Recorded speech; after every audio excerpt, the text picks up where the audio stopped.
Bonjour, on fait encore un cours Bezrat Hashem aujourd'hui et on va expliquer c'est quoi les sphirotes, plus en détail. Ok.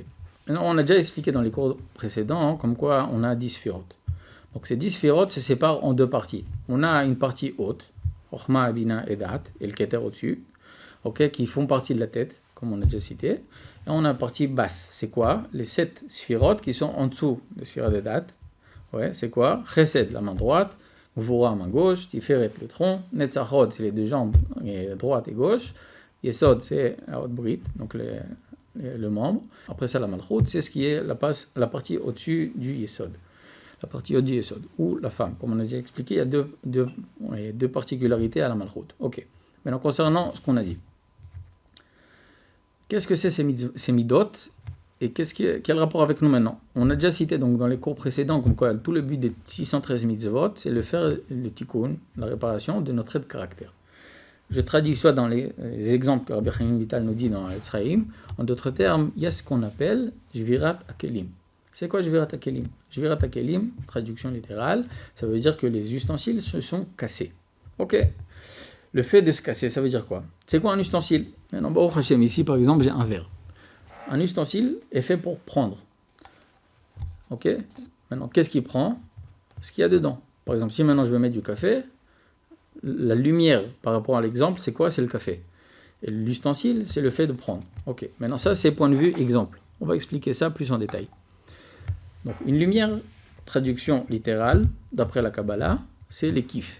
Si maintenant, Baruch Hashem, ces cours vous font kiffer, en d'autres termes, ça veut dire quoi? Que Baruch Hashem, je vous donne des lumières. Si maintenant un café ça vous fait kiffer, ce café est appelé comme une lumière par rapport à vous. Maintenant, c'est quoi l'ustensile chez nous? L'ustensile, c'est le fait de vouloir. Une personne qui veut boire, par exemple, en tant qu'exemple, il y a deux types d'ustensiles. Il y a un ustensile qui est grand, un ustensile qui est petit. Ça, c'est en tant qu'exemple. Et c'est quoi l'exemple? Très clair. Quelqu'un qui est dans le désert. Maintenant, lui, il a très très soif, il n'a pas d'eau. Pendant plusieurs heures, il a marché, il a une chaleur torride.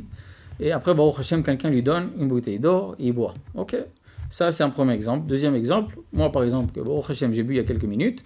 Donc qu'est-ce qui se passe? Je prends maintenant un verre d'eau et je bois. Qui kiffe le plus? Celui qui est dans les airs. Ok, pourquoi? Parce que son ustensile est plus grand, c'est ce qu'on appelle. Son envie d'eau est plus grande. Alors que lui, son envie d'eau, moi dans notre exemple, mon envie d'eau, elle est moins grande. Ok, donc l'ustensile maintenant, c'est ce qui fait dépendre combien on kiffe la lumière. La lumière, c'est le kiff, ok? Et l'ustensile, c'est le fait de prendre. Plus l'ustensile est grand, plus on kiffe la même lumière. C'est la même bouteille d'eau, mais on kiffe la même lumière. On va traduire ça maintenant dans les 7 sphirotes. Donc la première des sphiras, c'est ce qu'on appelle chesed.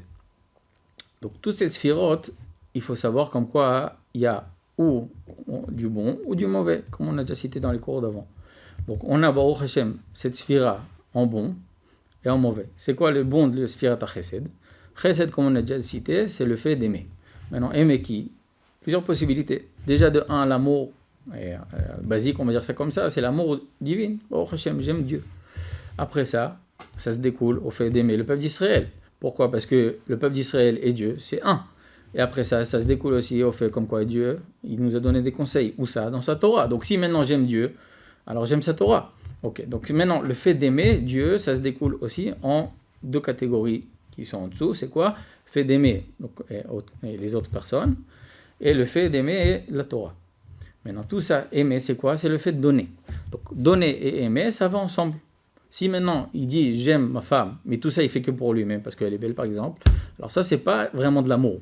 L'amour profond c'est que pour donner. Il veut pas pour soi-même. Lui maintenant en d'autres termes, peu importe si sa famille était comme ça, moi je l'aime. C'est ce qu'on appelle un amour qui n'est pas dépendant de la chose. Et le Zohar nous dit comme ça, il y a deux types d'amour. Un amour qui est dépendant, un amour qui est indépendant. L'amour qui est dépendant, alors si maintenant la chose qui fait dépendre notre amour, elle s'enlève. Par exemple, quelqu'un il s'est marié parce que sa femme elle est très belle et il a ramené plein d'argent avec elle. Magnifique, vas-y on se marie, ok. Qu'est-ce qui se passe? Après quelques mois, ils ont fait faillite. Sa femme, elle a fait une grossesse. Et qu'est-ce qui se passe? Elle est devenue un thon, en d'autres termes. Alors, qu'est-ce qui se passe? Il n'aime plus sa femme. Donc, ce n'est pas un amour vrai. C'est un amour qui est dépendant. Ça, c'est un amour aussi moindre. L'amour vrai, c'est quoi? D'aimer sa femme, peu importe à quoi elle ressemble. elle peut être un ton aussi, mais dans tous les cas, je t'aime. Pourquoi? Parce que je donne. Plus une personne, elle donne à quelqu'un, plus elle l'aime. Plus une personne investit dans une chose, plus il aime cette chose.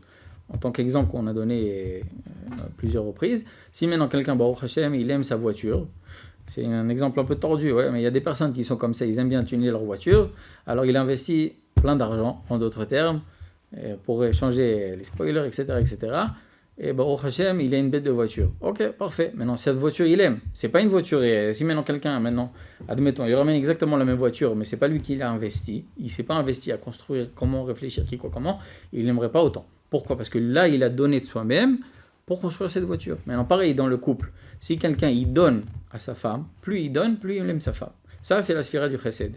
Donc, le fait de donner et d'aimer. Ça, c'est sphira du chesed qui est metoukan. Donc, ça veut dire quoi? Tikkun, ça veut dire réparer. Sphira de chesed, qui n'est pas metoukan, c'est quelqu'un qui fait pour prendre, comme on a déjà cité, donc le Rav Dessler et le Basoulam.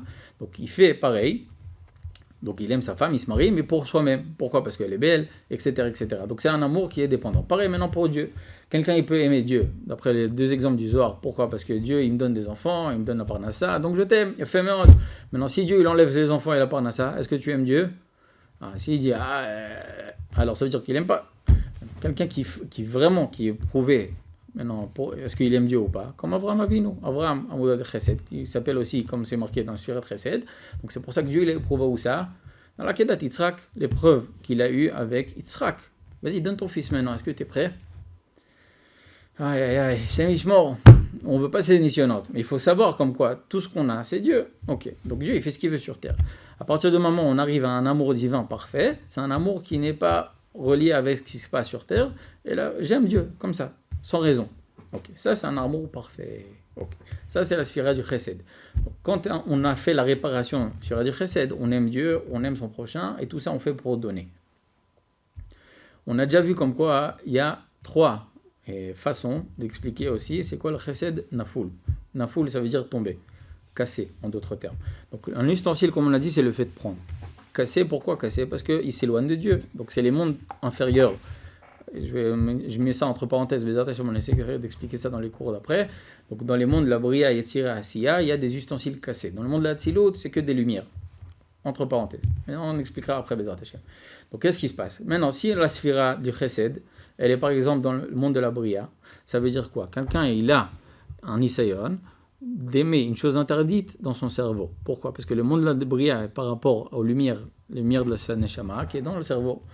Si maintenant quelqu'un il a un nisayon d'ustensile cassé dans son cœur, en d'autres termes, il a une grosse ta'ava d'aimer Hashem Yishmor une avera, alors là c'est le nisayon de quoi? De sphira de chesed dans le monde de la Yetzira. Et si maintenant ça descend à Hashem Yishmor jusqu'au Ma'asim, c'est ce qu'on appelle la sphira du chesed qui est descendue jusqu'au monde de la Asiya, parce que Asiya mais le Ma'asim. Donc ça veut dire quoi les Ma'asim? Les faits et gestes. Ok, donc ça c'est le monde de la Asiya. On continue, ça c'est la sphira du chesed cassé. Notre but nous dit, et le Baal Shem Tov, dans Tzavat Arivash, c'est quoi? De faire monter toutes ces amours, on va dire ça, qui sont tombés, chesed nafoul, ok, de le monter vers Dieu. Mais c'est pas elle que j'aime, c'est Dieu. C'est pas la ta'avat mamon, c'est pas maintenant le fait d'avoir beaucoup d'argent. J'aime Dieu. C'est pas la ta'avat achila, c'est Dieu. Ça, c'est le fait de monter. Donc, c'est trois ustensiles cassés dans la bria, yetzira et asiya. Donc, ça veut dire quoi? Dans la pensée, dans notre cœur et dans les faits et gestes. Ok, de faire monter à la Hatzilut. C'est quoi Hatzilut? Etzlo Idbar, comme on a dit, c'est de monter tout ça vers Dieu. Ça, c'est la sphira du chesed quand on l'a fait monter. Parfait. Ça, c'est la réparation du sphira du chesed. Donc, pour faire la réparation, avant tout, comme c'est connu, il faut, en d'autres termes, un nisayon. Donc, d'abord, on commence par un nisayon. Et après ça, on arrive à tenir Baruch Hashem. On dit, j'aime pas cette femme, j'aime Dieu. Ça, tac, on fait monter maintenant la sphira du chesed jusqu'à la Hatzilut. On continue. Sphira de la Gvura. Gvura, c'est quoi? Le fait de craindre Dieu. Maintenant, le fait de craindre Dieu, c'est dans la Hatzilut. Maintenant, la cli, l'ustensile de la Gvura, c'est quoi? Quand on a une crainte d'une personne, par exemple, ou d'un animal, ou d'un ustensile, ou d'un endroit, comme il y a des personnes qui ont une crainte maintenant d'être dans un endroit fermé, claustrophobe, etc., etc. Toutes ces craintes, c'est la sphira de la Gvura. Ok? Donc, la crainte de base, c'est quoi? La crainte divine. Donc, si maintenant quelqu'un il a fait des fautes, Dieu lui réveille et lui dit, tac, réveille-toi. Et qu'est-ce qu'il fait? C'est comment il lui fait un signe. Il dit, ok, maintenant je vais t'envoyer une personne qui veut te faire du mal. comment on va dire ça, prend comme ça le Nisayon. Est-ce que tu le prends et pour faire tchouva et que le faire monter Bezrat Hashem, ta crainte, en crainte divine, fais-moi faire tchouva et que Bezrat Hashem, j'arrive à te craindre que toi. Ok, alors si c'est ça, on arrive à monter toutes nos pensées. Donc ça veut dire quoi? Le cli de la Gvora, l'ustensile de Gvora qui était le monde Abria, tous nos sentiments de crainte. Ah, qu'est-ce qu'il va me faire? Comment il va me faire? Et tout ça, c'est dans le cœur. On le sent, le cœur, il se contracte. On va dire ça comme ça. Il rétrécit. Ouais, on sent comme ça, mais c'est un sentiment. C'est pas physique, c'est un sentiment. Ce sentiment, c'est le monde de la Yetzira. Et dans nos faits et gestes, c'est quoi? Comme on a dit, donc la Midata Esh, les traits de caractère du feu, ça veut dire quoi en d'autres termes? Quelqu'un maintenant, il crie. Ok? Il crie, il s'enorgueillit. Tout ça, c'est maintenant le feu. Maintenant, tout ça, il faut qu'il fasse monter ou ça dans la tzilut. Donc, ça veut dire, moi, j'ai pas besoin de faire peur à personne. Juste faire, on va dire ça comme ça, aider les personnes à craindre Dieu. Ok, ça, c'est la sphira du Gvura qu'on fait monter au monde de la tzilut. Après ça, troisième sphira, c'est la tiferet. Tiferet, en hébreu, c'est de la langue itpa'arut. L'itpa'er, en hébreu, ça veut dire quoi? Et de se voir en d'autres termes beau gosse. Maintenant, il n'y a pas de problème, beau gosse c'est joli. La question c'est pourquoi. Si maintenant tu viens, on va dire ça comme ça, dévoiler la beauté de Dieu, ça c'est ce qu'on appelle la tiferet du monde de la tzilut. Si maintenant tu veux devenir beau gosse, en d'autres termes, pourquoi? Pour toi-même, comme on a dit pour prendre. Ça c'est les ustensiles, la tiferet qui descend. Si c'est dans le crâne, comme on a dit Bria, si c'est dans le cœur, donc les sentiments, les tira. Si c'est dans les faits et gestes, c'est dans la siya. Ça c'est la tiferet. Ok, maintenant, et en tant qu'exemple, Chazal nous dit comme quoi il faut enseigner la Torah qui est c'est les tfilin, etc., etc. Donc il faut faire monter la beauté vers Dieu. Maintenant, Baruch Hashem, on apprend une Torah qui est magnifique, donc il faut enseigner ça au monde entier. Si on arrive à enseigner Baruch Hashem, cette Torah qui est magnifique au monde entier, c'est ce qu'on appelle faire monter aussi la Tiferet jusqu'à la Tzilut. Ok, on continue. Quatrième sphira, c'est le Netzach. Donc les ustensiles du Netzach, c'est quoi? Netzach, c'est dans le langage Nitsuach. Les Netzach et Travero. Ça veut dire quoi? Donc si maintenant quelqu'un il vient, il commence à faire un pile-poule, à expliquer pourquoi il a raison et que la Torah c'est des bêtises, etc., etc. Nous maintenant, Chazal nous dit, donc il faut savoir qu'est-ce que tu dois répondre à quelqu'un qui est loin de la Torah, qui est koffer, qui veut t'éloigner de la Torah. Ok. Ça maintenant, tous les faits et gestes qu'on fait, ouais, quand on se bat avec cette personne, on ramène des arguments et on contredit, on lui explique pourquoi et c'est faux, point de vue, on va dire ça, et cervical, point de vue, et on va dire que par rapport au cœur, donc au sentiment et par rapport aux faits et gestes, comment tu peux dire ça alors que tu fais du mal sur terre, etc., etc.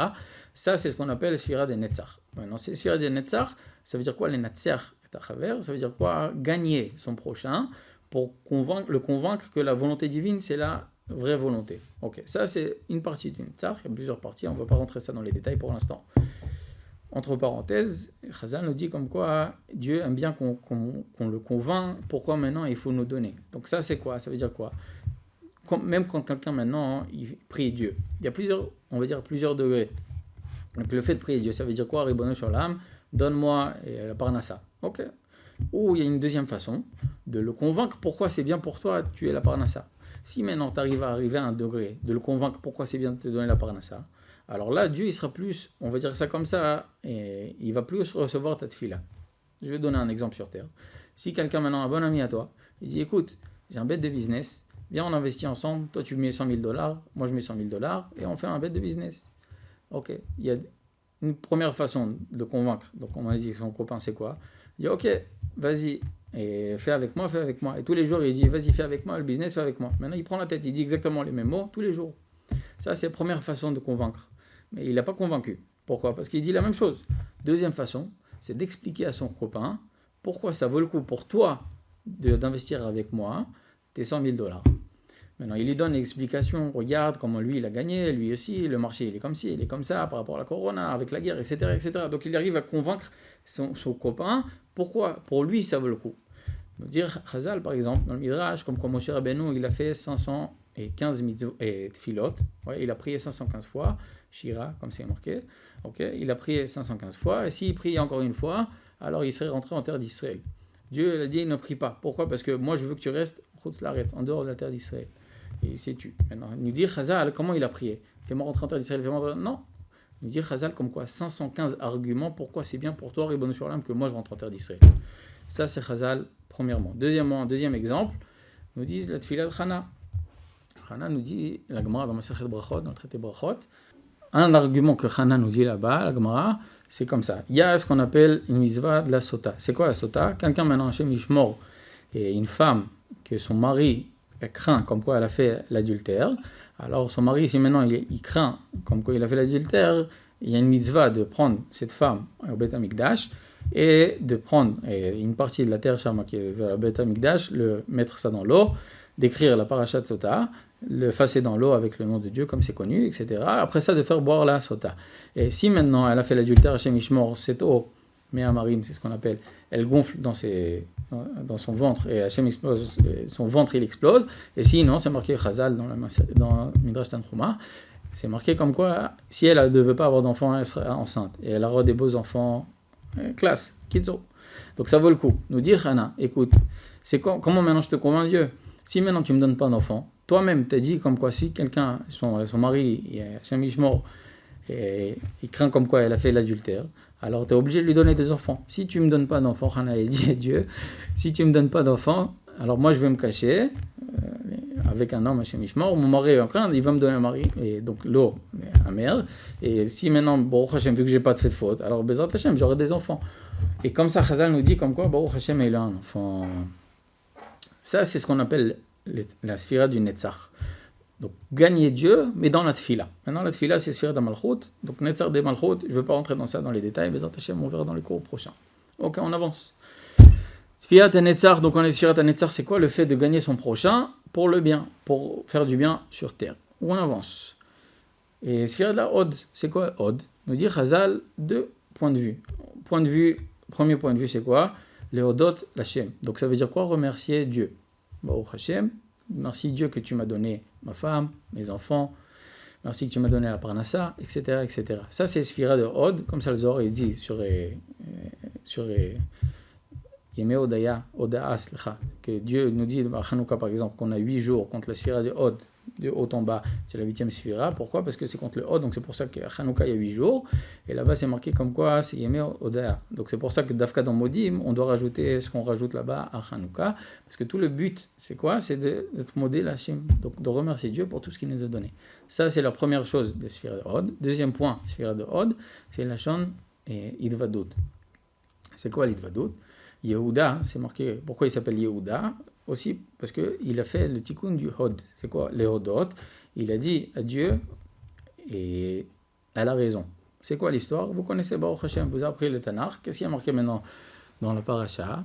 C'est marqué dans la Torah, comme quoi, et Tamar, normalement, elle a été mariée 2 fois. Elle a été mariée, pardon, 1 fois, avec le premier fils de Yehuda, il s'appelait c'est marqué comme quoi il a fait Zara la Vatala. Il n'a pas voulu rendre enceinte sa femme. Pourquoi? Parce qu'elle était belle et il voulait garder sa femme belle. Dieu l'a tuée. Maintenant, il y a une mitzvah qui s'appelle Yiboum, que le frère qui est plus petit, c'est lui qui doit aller avec la femme de son frère, si maintenant il n'a pas eu encore d'enfant. Ok? Et c'est marqué, Rabbi Chaim Vital nous dit, dans la Shar Gilgulim, comme quoi ses enfants, c'est quoi? C'est la neshama de son frère. Okay. Nous dit la Torah comme quoi il savait, donc le deuxième frère c'était qui? Onen.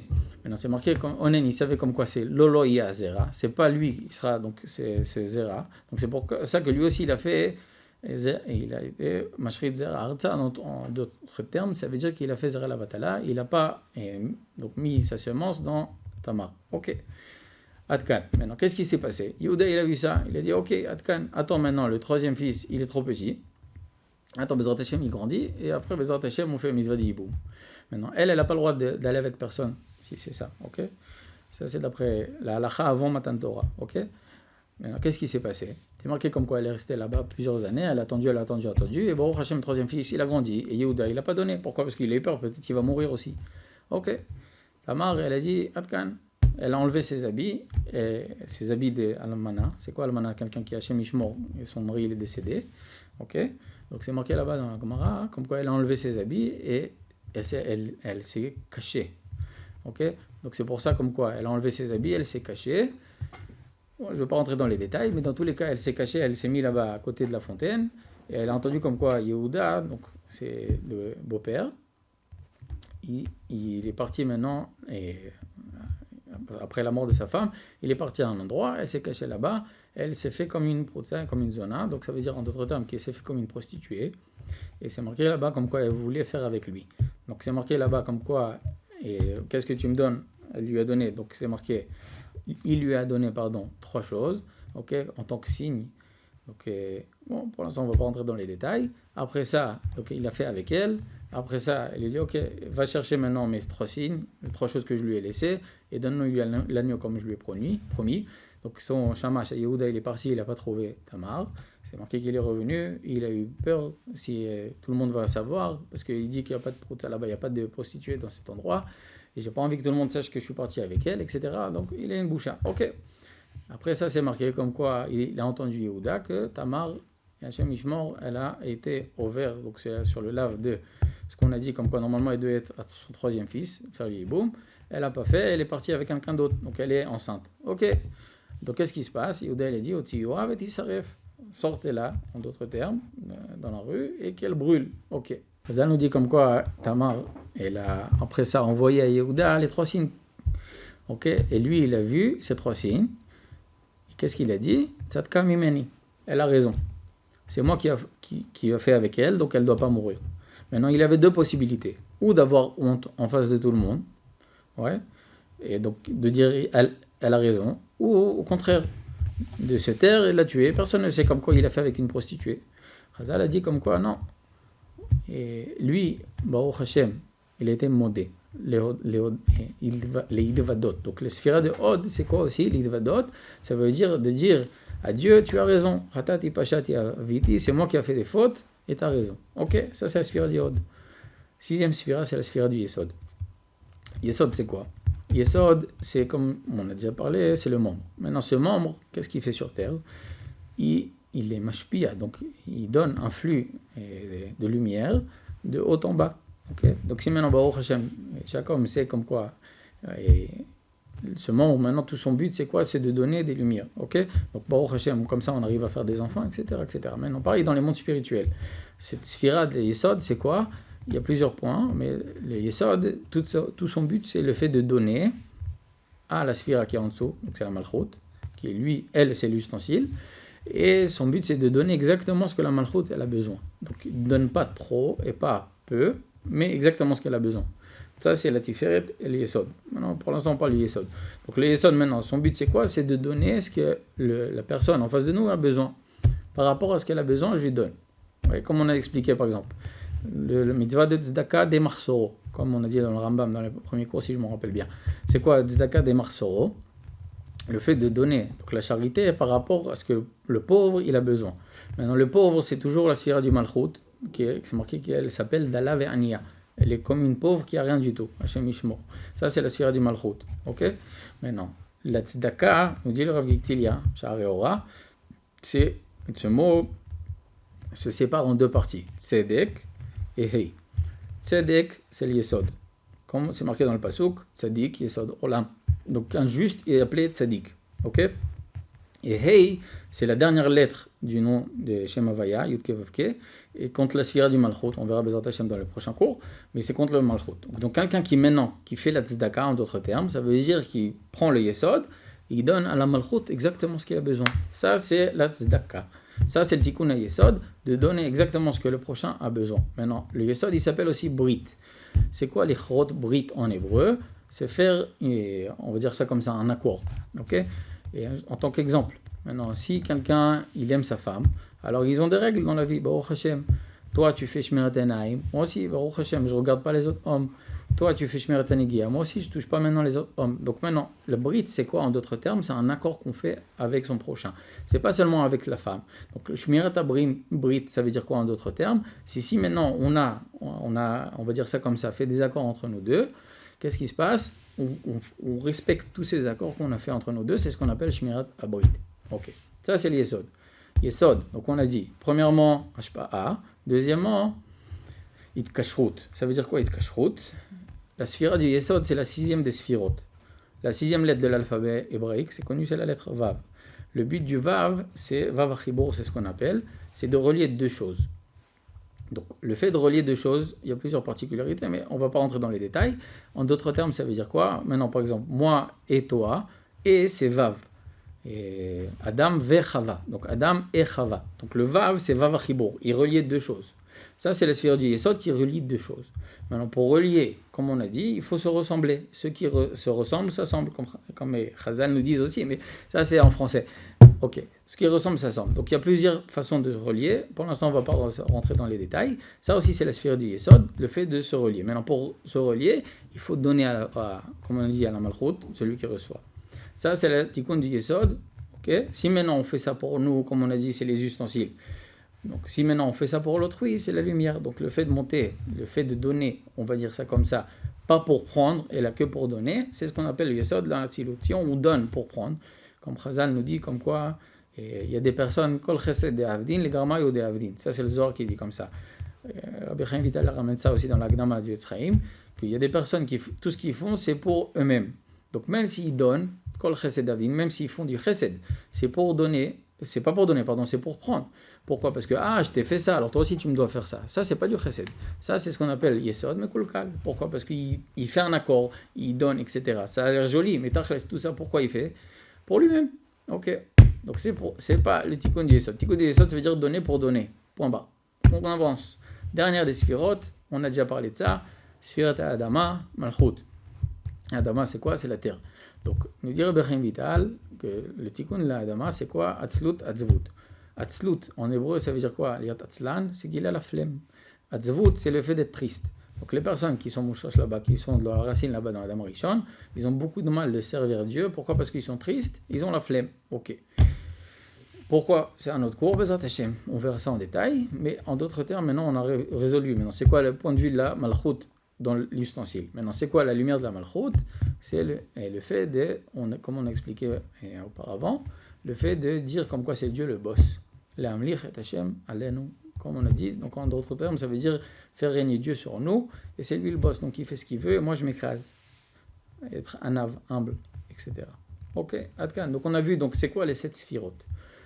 On a vu maintenant que, Baruch Hashem, il y a Sphira de Chesed, aimer, ou moi-même, c'est l'ustensile, ou Dieu. Ça, c'est la lumière, donc on fait monter ça à la Hatzilut, ou l'ustensile, comme on a dit, dans la pensée, Bria, le cœur, donc les sentiments, Yetzira, et Asiya, c'est les faits et gestes. Pareil maintenant pour la crainte, ou la crainte divine, ça veut dire la lumière de la Gvura, qui est dans la Hatzilut, ou la crainte des personnes, ou des animaux, etc., etc. Ça, c'est donc l'ustensile, la Gvura qui est cassé. Pourquoi? Parce qu'on craint quelqu'un. S'il y a quelqu'un, c'est Milébar, comme on a déjà vu. Ok. Ça, c'est la crainte qui tombe dans le monde de la Bria, Yetzira et Asiya, par rapport aux pensées, cœur et faits, comme on a déjà expliqué. Tiferet, donc comme on a expliqué aussi, c'est l'itpa'er. Ça veut dire quoi l'itpa'er en hébreu? Ça veut dire le fait d'être, en d'autres termes, beau gosse. Si maintenant on utilise cette beauté pour Dieu, comme Chazal nous dit, comme quoi Chachamim, ils doivent faire attention, comme quoi il n'y a pas une tache sur leur habit. C'est pas pour eux. Pourquoi? Parce qu'ils représentent la beauté divine. Donc c'est pour ça qu'ils doivent être parfaits. Ok. Donc ça c'est la Tiferet.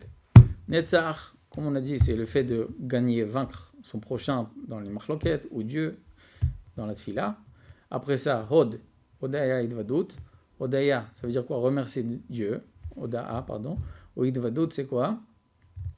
Et Idvadut, ça veut dire quoi? On fait tchouva, on dit comme quoi Dieu, c'est lui qui a raison, et moi, j'ai fait du tort à Hashem Yishma au prochain. Yesod, Ashpa Id Kashrut. Le sphère du Yesod, c'est quoi? Le fait de donner à son prochain exactement ce qu'il a besoin. Tzedaka.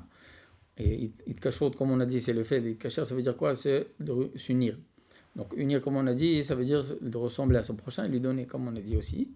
Et après ça, sphère d'Amalchut. Ok, donc contre, on a dit le fait de faire régner Dieu sur nous-mêmes et pas vouloir être nous-mêmes, on va dire ça comme ça, les boss du monde.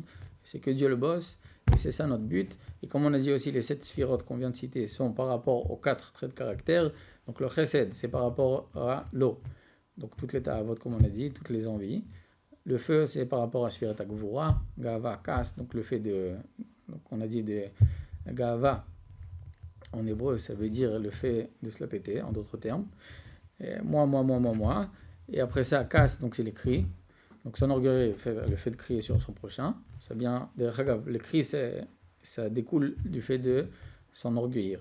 Ok, ça c'est entre parenthèses. Tiferet, ça aussi, donc on va dire ça comme ça, les sphères du milieu, c'est par rapport à tout ce qui est par rapport à la bouche, toutes les paroles interdites. Et la malchoute, comme on expliquait juste avant, le fait de faire régner Dieu sur nous, Bezrat Hashem, qu'on fasse le tikkun de toutes ces 7 sphirotes et qu'on arrive à se coller à Dieu, Bezrat Hashem au maximum, et que Bezrat Hashem, comme ça, on va dire ça comme ça, parfaire le monde, que Bezrat Hashem, on arrive, tout le monde, au monde de la Hatzilut, au monde de Mitukan, avant le 7e millénaire. Amen.